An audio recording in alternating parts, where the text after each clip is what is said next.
रीत है, परंपरा है, प्राण तो निकल सकता है लेकिन मुख से निकला हुआ शब्द मिथ्या नहीं हो सकता, झूठा नहीं हो सकता है। और महाराज आप उसी परिवार की हो, उसी वंश की हो, फिर आप क्यों घबरा रहे हो, क्यों रो रही हो? प्रभु राम ने जब जाना कि मेरी माँ ने मुझे वनवास दिया है, तो राम वन जाने के लिए तैयार हुए। सीता माता ने कहा प्रभु मैं भी आपके साथ वन में चलूं। तो राम ने कहा नहीं सीते, अरे तुम यहीं रहो, माता पिता की सेवा करना। सीता माँ ने कहा नहीं, हे पति देव, नारी का ये धर्म होता है कि पति के दुख सुख में साथ रहे। कोई परछाई शरीर से दूर नहीं रह सकती है। तो भला मैं आपको छोड़ करके कैसे रह सकती महाराज? तो सीता माता भी बन जाने के लिए तैयार हुई। भैया लक्ष्मण को पता चला कि भैया राम वन को जा रहे हैं। तो माता सुमित्रा के पास आई, कहने लगी मैया आज भैया वन में जा रहे हैं, आप मुझे भी आज्ञा दे दो, मैं भी वन में जाऊं। मैया भैया के चले जाने के बाद अयोध्या बिल्कुल सुनी हो जाएगी, इसलिए मैया आप मना मत करना। तो माता सुमित्रा ने कहा बेटा लक्ष्मण, तुम्हारा जन्म ही राम की सेवा के लिए हुआ है, जाओ चले जाओ। पर एक बात याद रखना बेटा, साथ में तुम्हारी भाभी माँ भी जा रही है, सीता माता जा रही है। और अपनी भाभी माँ को देखकर अपने हृदय में बेटा गलत विचार कभी मत लाना। अपनी भाभी माँ को देखकर सपनों में भी गलत विचार लाओगे तो फिर पृथ्वी नहीं रहेगी बेटा, ये पृथ्वी रसातल को चली जाएगी। तो लक्ष्मण कहने लगी मैया यदि ये बात है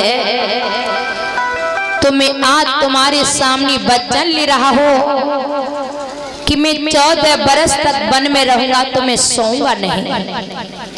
माँ मैं 14 बरस की नींद का त्याग कर रहा हूँ।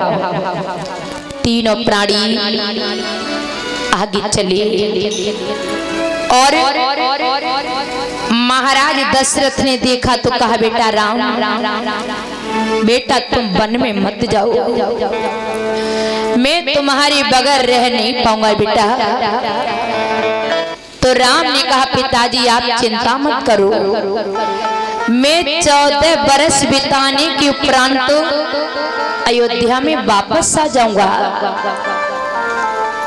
तो राम ने कहा पिताजी आप चिंता ना करें, मैं 14 बरस बिता करके अयोध्या में वापस आ जाऊंगा। दशरथ कहने लगे अब नहीं बेटा राम लौटेगा, अब ये मेरी बात नहीं मानेगा, अब तो ये वन को चला ही जाएगा। बिटिया जानकी तुम तो वन में मत जाओ, सीता तुम तो यहीं रुको, तुम वन में न जाओ, तुम वन को चली जाओगी। किसी दिन हमारे संबंधी जनक आए और हमसे पूछेंगे कि हमारी बेटी जानकी कहाँ है, तो फिर मैं अपने संबंधी जनक को क्या जवाब दूंगा किस मुख से कहूंगा कि तुम्हारी बेटी जानकी बन बन भटक रही है। अरे मैं तो अपने संबंधी जनक को मुंह दिखाने लायक भी नहीं रहूंगा। सीता माता ने भी कह दिया, पिताजी मैं भी 14 बरस बिताने के बाद वापस लौट आऊंगी। तीनों प्राणी जब चले तो महाराज दशरथ ने अपने मंत्री सुमंत को बुलवाया और कहा, सुमंत जी तुम्हें तो मालूम है कि राम के चले जाने के बाद मैं जीवित नहीं रह पाऊंगा, मैं मर जाऊंगा। तो तुम मेरे रथ को सजा लो, मेरी तीनों प्राणियों को रथ पर बैठा करो और इन्हें वन घुमा करके वापस लौटा करके ले आना। महाराज दशरथ को ये श्राप लगा हुआ था। श्रवण कुमार के माता पिता ने श्राप दिया था, इसीलिए कह रहे हैं राम वन को चला जाएगा तो मेरा मरना निश्चित है, क्योंकि अब मेरा एक भी बेटा मेरे पास है नहीं। जब श्रवण कुमार अपने अंधे माता पिता को तीर्थ यात्रा पर ले जा रहे थे, रास्ते में प्यास लगी तो कहा, बेटा मुझे प्यास लग रही है, जल पिला दो। श्रवण कुमार ने वृक्ष की छाया में माता पिता को बिठा दिया, सरयू पर जल लेने के लिए आए। इधर दशरथ वन में शिकार खेलने के लिए आए। उन्होंने जब ध्वनि सुनी तो समझ गए कि सरयू पर कोई मृग पानी पीने आया है। ध्वनि के सारे उन्होंने बाण को छोड़ दिया तो वो मृग नहीं था, वो श्रवण कुमार जी थे। उनके सीने में बाण लगा, हाय माँ हाय पिता कहकर के वहीं पर गिर पड़े। दशरथ आए तो क्या देखा, ये मृग नहीं, ये श्रवण कुमार है। भैया मुझे क्षमा कर दो, मैंने मृग समझ करके बाण छोड़ा, नहीं था पता भैया कि आप श्रवण कुमार जी हो। तो श्रवण कुमार जी ने कहा, ये क्षमा याचना मांगने का अवसर नहीं है। हमारे माता पिता प्यास के कारण व्याकुल वृक्ष की छाया में बैठे हमारे अंधे माता पिता को जल पिला कर गया। श्रवण कुमार जी का प्राण निकल गया। दशरथ जल लेकर के आई, जल रख दिया, रोने लगी। माता पिता ने कहा, बेटा क्या हुआ श्रवण, रो क्यों रहे हो लाल, क्या हुआ बेटा, क्या जल नहीं लेकर आए? बेटा श्रवण कुमार जी तुम बोल क्यों नहीं रहे हो?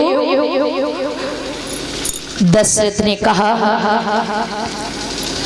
मैं श्रवण कुमार नहीं हूँ, मैं दशरथ हूँ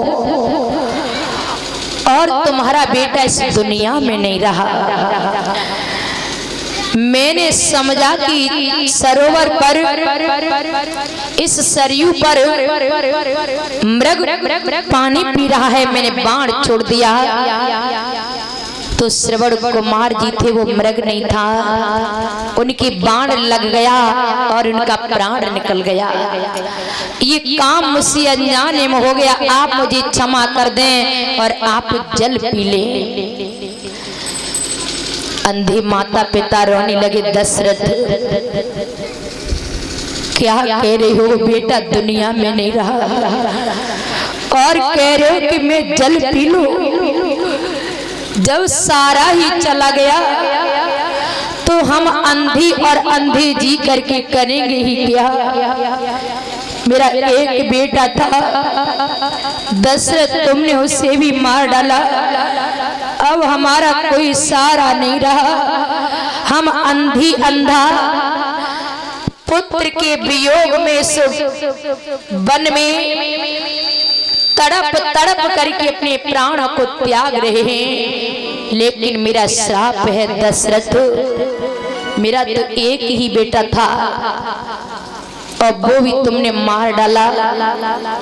तुम्हारे 4 पुत्र होंगे, 4 बेटा होने पर भी मेरी तरह तुम भी पुत्र के वियोग में तड़प तड़प करके मरोगे। पुत्र के वियोग में तड़प तड़प करके मरोगे और मरते समय उन 4 बेटाओं में से एक भी बेटा तुम्हारे पास नहीं होगा। ये श्राप दे दिया। अब महाराज को मालूम है बेटा राम लक्ष्मण वन को जा रहे हैं, भरत शत्रुघ्न यहाँ है नहीं, वो अपने नन्हाल में है।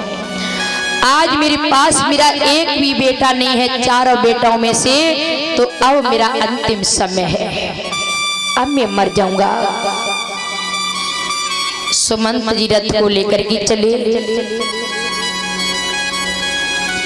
बोली गोविंद भगवान की। मैया गाएंगे एक बार सभी भक्तों की। सीता बढ़ने चली इसी कुल कर्म की,